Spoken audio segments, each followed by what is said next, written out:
Rapat umum pemegang saham luar biasa PT Liga Indonesia Baru memutuskan Ferry Paulus sebagai Direktur Utama PT LIB menggantikan Ahmad Hadian Lukita. PT LIB baru saja menggelar RUPSLB Selasa malam di Jakarta. Ferry Paulus terpilih menggantikan posisi Ahmad Hadian Lukita sebagai Direktur Utama PT LIB. Selain itu, Munafri Arifuddin juga ditetapkan sebagai Direktur PT LIB. Sementara Sujarno tetap menjabat menjadi Direktur Operasional PT LIB. Sebelumnya, Ferry Paulus adalah Direktur Olahraga Persija Jakarta yang sebelumnya juga menjabat komisaris dari PT LIB.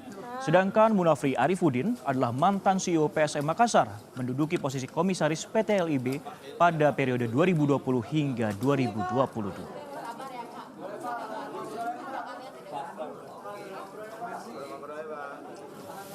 Per hari ini saya mengundurkan diri di Persija karena kita berada di kolam yang sama di dalam barangkali fairness-nya memang harus mengundurkan diri.